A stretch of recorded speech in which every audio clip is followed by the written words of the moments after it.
Hi there, my name's Daniel. I work on the technical sales team at Mark3D, and we're here at Guhring today with Alan Pearce, who's going to take us through a bit about how Guhring are using the Metal X. So Alan, can you introduce yourself and tell us what you do and what Guhring do? I'm Alan Pearce. I'm a PCD supervisor at Guhring. Guhring is a manufacturer of cutting tools. They have subsidiaries all over the world.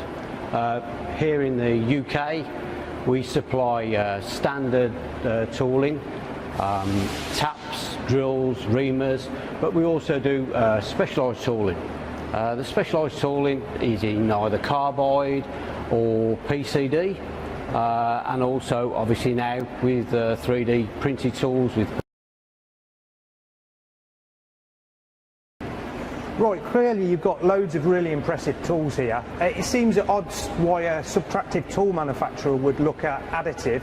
On the face of it, they're completely different techniques, but clearly not. Why did you first look into additive? Well, we first looked into the 3D printing when we had the Mark II. With the Mark II, we could print plastic tooling, like the one that I've got here. Yep. Yeah, so we can print plastic tool, we can print the inserts in white onyx.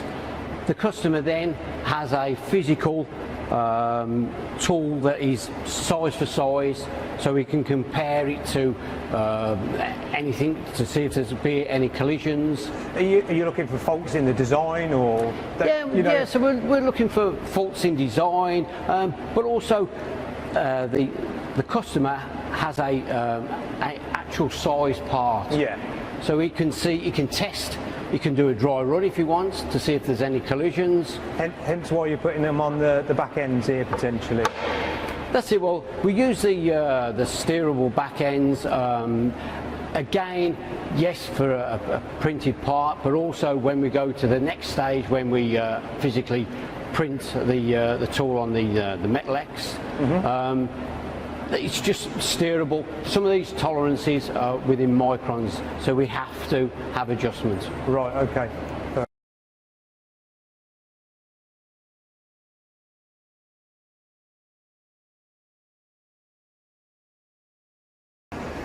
Okay, Alan, so it sounds like it's been quite successful. Obviously I love Markforged, but why did you ultimately end up picking the Mark II and the Metal X, or just in general Markforged printing technology?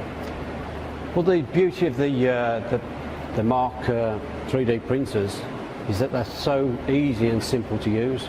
I mean, once you've got your SolidWorks CAD file, you literally convert it to a STL file, download to whichever printer, your Mark II or your Metal X, and literally then it's just follow the on-screen instructions.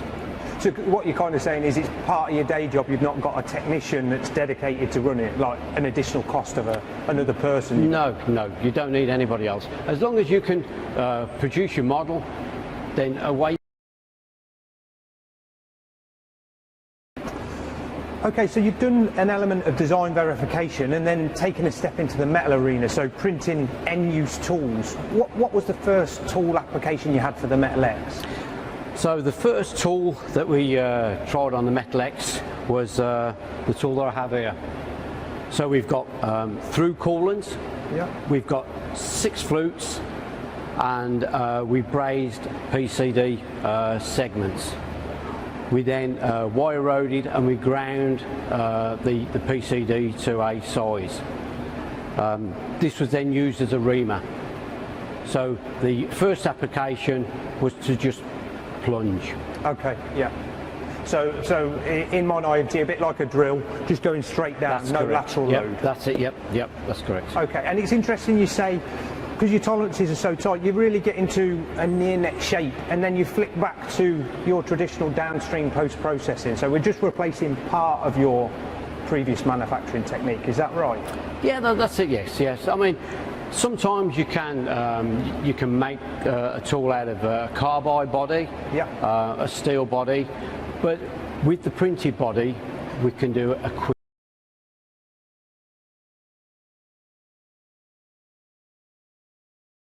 And has there been any benefits that you've found on the tooling over and above, let's say, a traditional carbide body? We've had some very, very good results with an aerospace company. They originally used to use like a carbide headed tool for doing various applications. We've gone in with our printed body tools with PCD on, and we found that they're lasting a lot longer. But not only that, there's less vibration, noise. I don't know whether that's due to the hollowness of the tool absorbing the so there's an the cutting inherent forces. dampening effect, basically. That's right. Yes. Yeah. Okay. And am I right also in saying you're just printing the complex part of the tool? Obviously, this is an example potentially, but you're just printing an element of it and essentially fabricating it onto a standard back That's end. it, yeah. Well, like the two tools that you can see by yourself, they are on, as I said, steerable back ends. So we're literally just printing the heads. Okay. The complex part, basically. That's it, yeah, yeah, the complex part. And as I say, the beauty of, I mean, the 5-fluted one that you've got there, the beauty of the printer is that we can have coolant holes directed wherever we want through the pass. Okay. Where conventionally machining, you would not have that capability. And so does that affect cutting speeds or tool life, or? It just enhances everything. Okay. It's about removing the chips. Okay. It's about getting a good chip flow. Okay. Interesting. And what is the time difference between those? What is your lead time on your traditional PCD tooling compared to a printed tool? Lead times can be 4 to 8 weeks with new tooling, where with the Metal X we can turn a tool around within a week. I guess that's invaluable if you're on a car production plant and you're short a tooling. That's correct. Yes. Yeah. Okay. Yeah. But also, it's very, very good for prototype tooling as well. So if a customer just wants one tool just to try,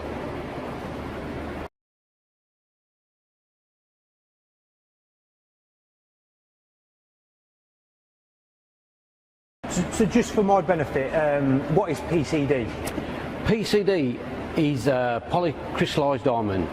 So it's diamond that is crushed under immense pressure and heat to produce a diamond layer on top of carbide. Okay. And typically where would you use one of those over like a standard tool steel cutter? We mainly use the PCD on aluminium components, engine automotive, parts. aerospace? Mainly automotive, aerospace, yes. Yeah. Okay. So we've got a wider range of tools here, some of which have been printed. What is your favourite printed tool so far? One of the favourite tools is probably one of the earlier tools that we've done. Yeah. This was a reamer. Right. So what we done first was we printed it on the Mark II. Yeah. From that stage, once we knew that the coolant holes were clear, because this has got through coolant, so we've got a central coolant hole with coolant holes exiting out to each flute. Yep. So from the plastic model we can check that we've got all the coolant holes are clear. This we can either simply blow air through to just check them, or to force water through. Yep. From that then we can then go to the Metal X, so we can start to print. Yep. So this part here is off the Metal X. So this is what you class as a green part. So again, we can check that all the coolant holes are clear at this stage. Yeah. From the green part, we then go to the sinter. So the part is then sintered for approximately 26 hours. Mm-hmm. Once the part's sintered, then we have a hardened body. This is then ready for our process, which is for the PCD segments. So once we have the body, we can then look at starting to do a completed tool. So we've got a ground shank, we've got the PCD segments that have been brazed in place. We've then wire eroded the shape required, and we've also ground the diameter to our close tolerances. What kind of tolerances you work to? Because I guess these are being sped up to what, 10,000 RPM maybe? I don't. Yeah, these are running at 10,000 RPM.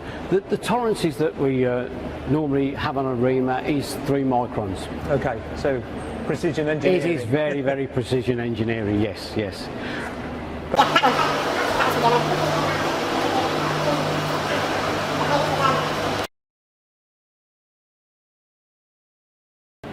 Okay, so obviously we've talked about a lot of the tooling. You've mentioned tungsten carbide quite a bit. We don't print in that currently on the Metal X. So what materials are you using as a substitute?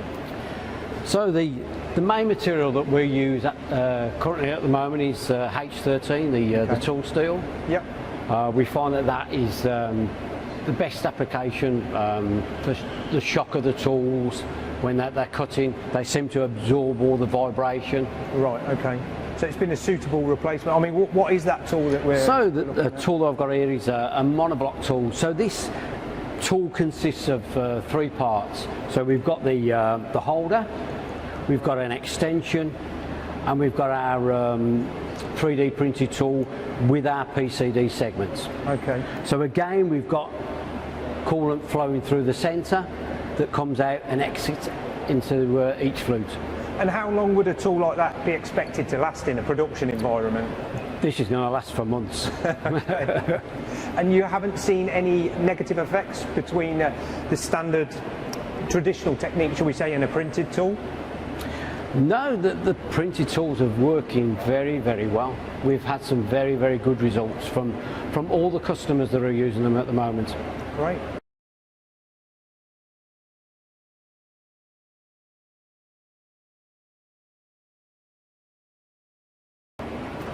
Okay, so it seems like you're sold on the Metal X, but how was the installation, the training, and the whole learning curve getting you up to production? The installation was very, very simple. Obviously, it's just make your printer onto your workbench. Yeah. Plug in. Obviously, you've got a level. Calibrations. That's it, yeah. You got your general calibration and all that, but the actual running of the machine is very, very good. So, have you had any teething problems, shall we say?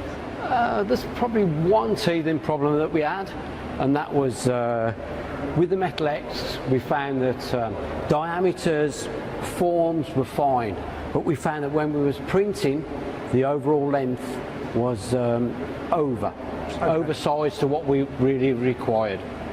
I guess the important thing is you've got a new process. Has it been resolved? Did Mark3D help you tweak the process, shall we say? With working with Mark3, Markforged, we solved the issue. Okay. And now we can print a body and we know that everything is correct. Okay, so it's clear that additive has some benefits to your business and your tooling. Has there been any benefits aside from the actual tools themselves in production or planning or? Well, the main advantage that I've found with the Metal X printer is if a customer just wants a bespoke one-off tool, so we can do a one-off tool. It trials. It's not as successful as they want. Right. The advantage is then, all we need to do is just change the model.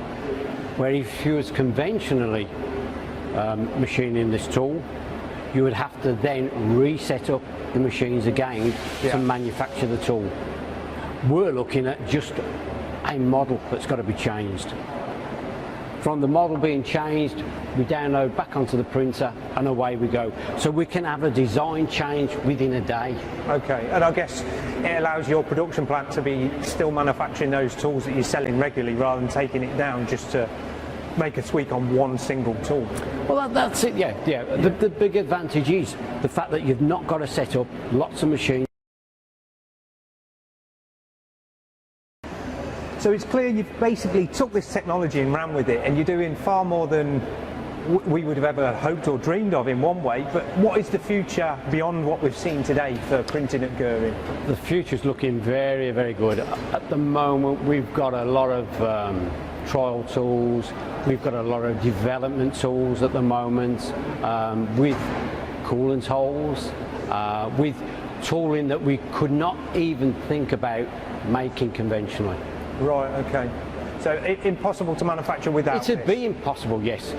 The only way that you can produce the tooling that we're looking at the moment is to physically have a Metal X. Okay.